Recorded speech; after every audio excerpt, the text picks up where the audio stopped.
बात करते हैं अगले सवाल की। सवाल नंबर 3। देखो तीसरा सवाल क्या कर रहा है। कर रहा है एक थैले में 3 लाल व 4 काली गेंदें हैं। एक थैला है जिसमें 3 लाल 4 काली गेंदें हैं, जबकि द्वितीय थैले में 4 लाल व 5 काली गेंदें हैं। एक गेंद प्रथम थैले से द्वितीय में स्थानांतरित की जाती है। यहां से आपको एक गेंद इसमें डालनी है। ये बैग फर्स्ट है, ये बैग सेकंड है। इसमें से एक गेंद आपको इसमें डालनी है। तब एक गेंद द्वितीय थैले में से निकालनी है। इसमें से फिर क्या निकालनी है आपको? एक बॉल निकालनी है। द्वितीय थैले में से निकाले जाते हैं जो कि लाल रंग की प्राप्त हुई। द्वितीय थैले में से जो गेंद निकाली वो कैसे मिली आपको? लाल मिली। इसका मतलब घटना आपको मिल चुकी है। ये क्या हुई? लाल गेंद प्राप्त हुई। रिजल्ट आपको मिल चुका है, ए मिल चुका है। इस बात की क्या प्रक्रिया है कि स्थानांतरित गेंद काली है। इसका मतलब 2 घटनाएं हो सकती है अपने पास, E1 और E2। यानी कि हमने एक गेंद निकाली थी, पहले इस थैले में से एक गेंद निकाल के इसमें डाली। अब वो गेंद इसमें से काली ही हमने निकाली। ये आपसे पूछ रहा था कि जब आपने यहां से काली गेंद इसमें डाली है, इसके बाद इसमें से कैसी गेंद लाल निकालने की प्रक्रिया बताओ आप। यहां से क्या हुआ? 2 घटनाएं हैं, या तो इसमें से जो एक गेंद डालेंगे वो रेड डालेंगे या ब्लैक डालेंगे। तो फर्स्ट थैले से लाल गेंद निकालना, और सेकंड हो जाएगा फर्स्ट थैले में से काली गेंद निकालना। 2 स्थिति अपने पास, E1 और E2। तो इनके साथ में प्रोबेबिलिटी देखते हैं, P1 और P2। देखो पहले थैले में से लाल गेंद निकालने की प्रक्रिया क्या है? लाल गेंदें हैं 3, टोटल गेंदें हैं 7, तो 3/7। क्योंकि थैले फर्स्ट में से काली गेंद निकालने की प्रक्रिया क्या है? पहले में से काली की 4 और टोटल है 7। अब बेज है तो बेज का फॉर्मूला क्या है अपने पास? बेज प्रमेय। बेज प्रमेय कहता है कि घटना P जब आपके पास ये तो घटित हो चुकी है, वो निकाली गई गेंद काली। काली इसका मतलब E2 घटना। घटना कौन सी? E2। तो प्रायिकता क्या हो जाएगी? P P A/E2 बटे में टोटल समष्टि P1 A/E1 P2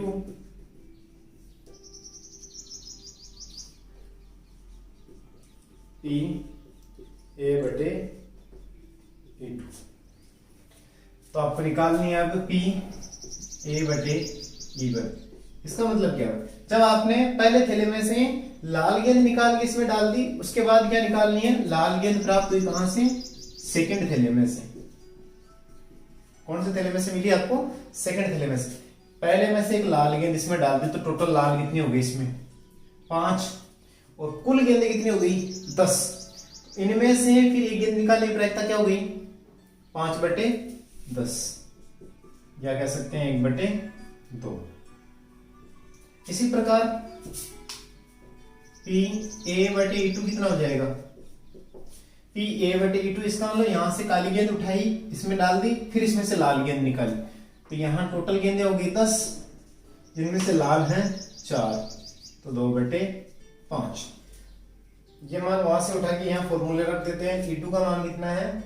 4/7 इंटू 2/5 बटे में हो जाएगा 3/7 इंटू 1/2 प्लस 4/7 इंटू 2/5।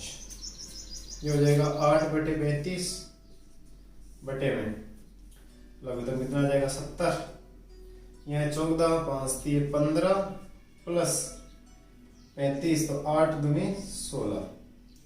ये से कट गया 2 बार, ये हो गया 8 दूनी 16 बटे में 31 आपका आंसर हो गया। इसके बाद देखो क्वेश्चन करते हैं नेक्स्ट। अगला क्वेश्चन क्या कह रहा है? इस बार कह रहा है कि अपने पास एक थैले में 4 लाल 4 काली गेंदें हैं। 4 लाल 4 काली गेंदें हैं। एक दूसरा अन्य थैला है जिसमें 2 लाल 6 काली गेंदें हैं, 2 लाल 6 काली गेंदें हैं। इन थैलों में से एक का चुनाव किया जाता है और एक गेंद निकाली जाती है जो कि लाल रंग की प्राप्त हुई। ये बराबर क्या मिल गया? लाल रंग की गेंद प्राप्त हो गई आपको। इस बात की क्या प्रायिकता है कि गेंद पहले थैले में से निकली, यानी कि आपने लाल गेंद तो निकाल ली, वो इस थैले में से निकाली या इस थैले में से निकाली, आपको ये बताना है। तो आप 2 घटनाएं ले लो, E1 और E2। E1 क्या हो जाएगा? प्रथम थैले का चयन, E2 हो जाएगा सेकंड थैले का चयन। प्रथम थैले को चुनने की प्रायिकता कितनी होगी? 2 में से एक थैले को चुनने की प्रायिकता 1/2। ऐसे सेकंड थैले को चुनने की प्रायिकता कितनी हो जाएगी? 1/2। ये आपको प्राप्त है। पहले थैले के बारे में पूछ रहा है तो P E1/A का मान कितना हो जाएगा? E1 EA/E1 upon E1 PA/E1 plus PE2 PA/E2। Value आपको निकालनी है PA/E1 और PA/E2 की। क्या करिए लाइन? ये करिए, जब आपने पहला थैला चुना तो उसमें से लाल गेंद आना, पहले थैले में से लाल गेंद आने की प्रायिकता 4/8 1/2। दूसरे थैले में से लाल गेंद लाने की प्रायिकता तो 2/8 यानी कि 1/4। वैल्यू उठा के यार तो प्रथम थैले के लिए पूछा है तो P1 का मान है 1/2 इंटू 1/2 बटे में 1/2 इंटू 1/2 प्लस 1/2 इंटू 1/4। ये हो गया 1/4, ये हो गया 8 लघुत्तम तो 2 + 1। ये कट गया इससे 2 बार तो ये आ गया 2/3। आपकी जो प्रायिकता पूछ रहा है वो प्रायिकता कितनी होगी? यानी कि पहले थैले में से लाल गेंद निकालने की प्रायिकता कितनी है? 2/3। सवाल नंबर अपना 5 है। 3 सिक्के हैं, एक के दोनों ओर चित्त है, दूसरा सिक्का अभिनत है जिस पर चित्त 75% बार आता है, तीसरा सिक्का अनभिनत है। एक सिक्के को यादृच्छिक चुना जाता है, उसे उछला जाता है। यदि सिक्के पर चित्त प्राप्त हुआ तो इस बात की क्या प्रायिकता है कि वह सिक्का दोनों तरफ चित्त वाला है। क्या कहना चाह रहा है कि 3 सिक्के हैं, मैं तीनों के नाम दे देता हूं, E1 E2 और E3। E1 है दोनों तरफ चित्त वाला, यह है 75% चित्त वाला, और यह है अनभिनत। अनभिनत का मतलब है नॉर्मल सिक्का, साधारण सिक्का जिसमें चितिया पट आता है। 75% चित्त वाला है अभिनत सिक्का। अभिनत का मतलब है सिक्के के साथ क्या की गई है? छेड़छाड़ की गई है। 75% का मतलब है यदि 100 बार सिक्के को उछलेंगे तो 75 बार चित आएगा, 25 बार क्या आएगा? पट आएगा, यानी कि उसकी प्रोबेबिलिटी के साथ छेड़छाड़ की गई है। अब देखो, इनमें से उछला गया सिक्का और सिक्के पे क्या प्राप्त हो रहा है? चित्त। इसका मतलब ये क्या हो गया आपका? सिक्के पर चित्त आना। फाइनल होगी बात, पकड़ में आई कि जब भी आपको जो चीज रिजल्ट मिल जाए, एक ये घटना घटित हो चुकी है, वही क्या हो जाएगा आपका? ए। तो इस बात की क्या प्रायिकता है कि दोनों चित्तों वाला सिक्का, आपको एक सिक्का चुनना है। पहले सिक्के को चुनने की प्रायिकता क्या है? P1 जो कि कितनी हो जाएगी? 3 में से एक को चुन रहे हैं। PE2 ये भी 1/3 और PE3 ये भी कितनी हो गई? 1/3। ए दे रखा है E1 E2 E3 आ गई, तो आपको सीधी सी बात है क्या लगानी पड़ेगी? बेस प्रमेय, और बेस प्रमेय का फॉर्मूला है अपने पास। क्या निकालना पड़ेगा आपको? P1/E1 निकालना पड़ेगा। इसका मतलब क्या है? यदि पहले वाले सिक्के को चुना तो उस पे चित्त आने की प्रायिकता, यानी कि दोनों तरफ चित्त वाले सिक्के को हमने चुना तो उस पे चित्त आने की प्रायिकता क्या है? इधर भी चित्त उधर भी चित्त, तो टोटल एक निश्चित घटना हो गई। प्रायिकता कितनी हो गई? 1। ऐसे ही PA/E2।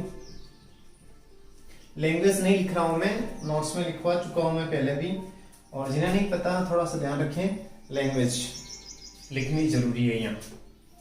PA/E2, E2 का मतलब क्या है, हमने एक अभिन्नत सिक्के को चुना और उस पर क्या लेके आना है आपको, चित्त। कितनी बार आ रहा है, 75% बार। तो 75% यह कह सकते हैं 75/100 या 25×3 = 75, 2500 के 100। ऐसे ही A/E3 यानी एक साधारण सिक्के में चित्ता नहीं प्रायिकता कितनी होती है, 1/2। बेज प्रमेय क्या कहती है, बेज प्रमेय के अनुसार ये इवन घटना के बारे में पूछ रहा है, तो E1/A यानी कि चित्त आ चुका है, वह E1 वाले पे आया है, इसकी क्या प्रायिकता है, तो वही हो जाएगा PE1, PA/E1 बटे में PE1, PA/E1, PE2, PA/E2, PE3, PA/E3। Value रख दो इसमें, 1/3 इंटू इसकी वैल्यू है 1 बटे में 1/3 into 1 plus 1/3 into 3/4 plus 1/3 into 1/2। ऊपर हो गया 1/3, नीचे वाले का लघुत्तम आ जाएगा 12, लघुत्तम लिया 12, तो ये हो जाएगा 4 प्लस 3 प्लस 2, ये बार ऐसे घट गया 4 बार, तो 4 चला जाएगा ऊपर, नीचे हो गए 4 3 7 2 9, आंसर हो गया आपका 4/9। ये हो गया आपकी अभिष्ट प्रायिकता। अब देखो अगला सवाल क्या है अपना, फिर से बेज का ही सवाल है, थोड़ा सा अच्छा सवाल है, ध्यान से समझने की कोशिश करना। क्या कहना चाह रहा है सवाल, सवाल कह रहा है एक रोग के सही निदान के लिए, कोई रोग है इसके सही निदान के लिए, सही निदान का मतलब क्या हुआ, इलाज के लिए रक्त की जांच 99% असरदायक है, यानी कि खून की जांच करवाते हैं तो 99% बिल्कुल एक्यूरेट आती है, सही आती है, जबकि वास्तव में व्यक्ति रोगग्रस्त होता है, यानी कि 99 लोगों का 100 में से टेस्ट करवाते हैं, तो अगर उसे रोग है तो रोगी बताता है, नहीं है तो नहीं बताता है। किंतु 0.5% बार रक्त की जांच निदान गलत सूचना देता है, यानी कि 0.5% बार ऐसा होता है, यदि किसी व्यक्ति को रोग है तो भी रोगी बताता है, और नहीं है तो भी उसे क्या बता देता है, रोगी बता देता है, यानी कि रोग ना होने पे भी उसे रोगी बता दे, उसकी परसेंटेज क्या है 0.5, यानी व्यक्ति को कैसा बताता है, रोगग्रस्त, जबकि वास्तव में क्या है, वो व्यक्ति रोगी नहीं है। यदि किसी जनसंख्या में 0.1% व्यक्ति रोगग्रस्त है, यानी किसी शब्द विशेष की या क्षेत्र विशेष की जनसंख्या है, वहां पर 0.1% लोग क्या है, रोगग्रस्त है, तो क्या प्रायिकता है, यादृच्छिक चुना गया व्यक्ति रोगग्रस्त है, यानी कि एक व्यक्ति चुना जाए वो क्या हो, रोगग्रस्त हो, जबकि यह बताया जाता है कि उसे ये रोग है, यह बताया जाता है कि व्यक्ति को रोग है, रोग है व्यक्ति को, ये तो आपको बता दिया कि एक व्यक्ति को चुना है, उसे वह रोग है। अब ये बताना है कि उसे वास्तव में रोग है या नहीं है, तो दो घटनाएं ले लेते हैं, E1 और एक E2। E1 क्या ले लेते हैं कि चुना गया व्यक्ति रोगी है, और E2 ले लेते हैं व्यक्ति कैसा है, रोगी नहीं है, स्वस्थ है, व्यक्ति स्वस्थ है। तो दो घटनाएं होगी अपने पास। अच्छा, PE1 और PE2 कैसे निकालोगे, देखो व्यक्ति रोगी है, कितने रोगी है, जनसंख्या में 0.1% व्यक्ति रोगी है, 0.1%, या कह सकते हैं 0.1/100, या कह सकते हैं 1/1000, पॉइंट हटाया तो बटे में लगा देंगे, एक 0 लगा देंगे, 1/1000 व्यक्ति हैं, तो स्वस्थ व्यक्ति कितने हैं, 1000 में से 1 है तो 999,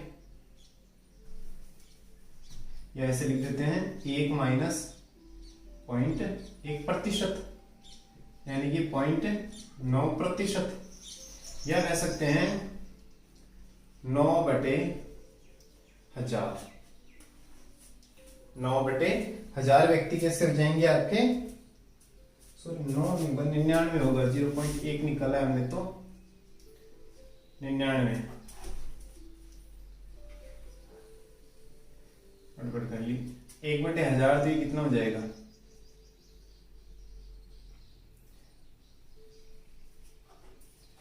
यहाँ से घटा दिया, 1 में से घटाया 0.1, तो बच गया कितना 0.9%। 0.9% का मतलब 9/1000। 9/1000 क्या हो गया, आपके व्यक्ति रोगी नहीं है, स्वस्थ है। अब देखो PA/E1 निकालते हैं। A/E1 का मतलब क्या है कि व्यक्ति रोगी है तो उसके रोगग्रस्त होने की प्रायिकता कितनी है। यदि व्यक्ति रोगी है तो उसे रोगग्रस्त होने की प्रायिकता 99% है। 99%, यानी कि 99/100। जबकि व्यक्ति रोगी नहीं है,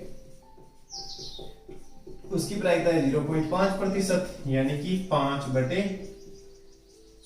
5/100 और पॉइंट हटाएंगे तो यहाँ क्या हो जाएगा 1000, यानी कि 5/1000। अब वह पूछ रहा है कि व्यक्ति रोगग्रस्त है, घटनाएं तो घटित हो चुकी है, उसके वास्तव में ये रोग है, यानी वो व्यक्ति रोगी है, उसकी क्या प्रायिकता है, तो यहाँ मान रख दो।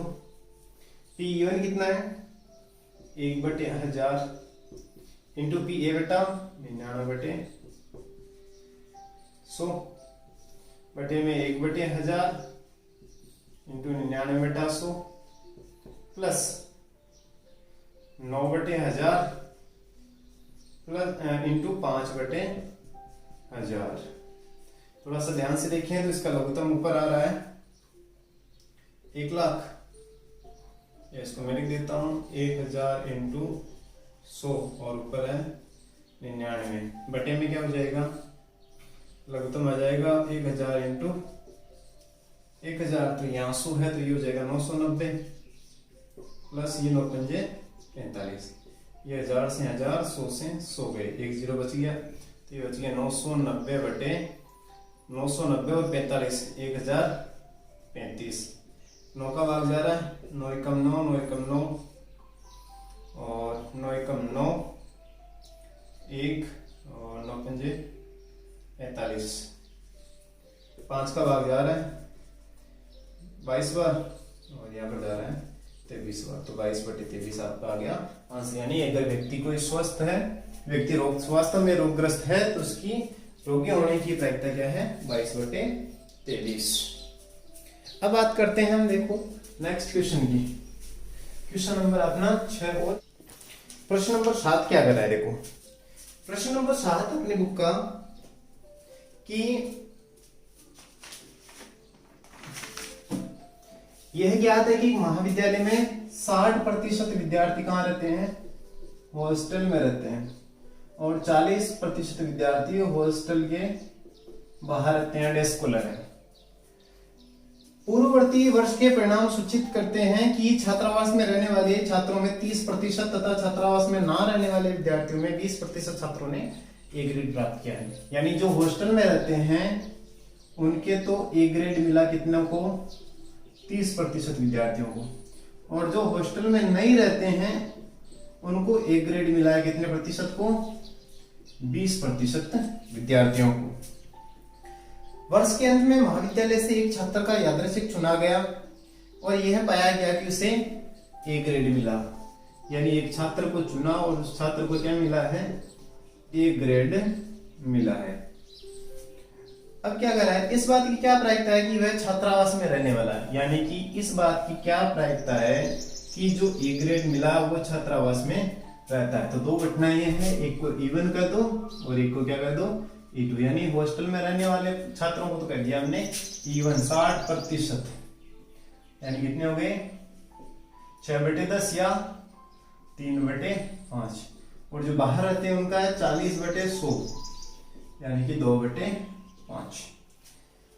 फॉर्मूला वही है अपना PE1 PA/E1 बटे में PE1 PA/E1 plus PE2 PA/E2।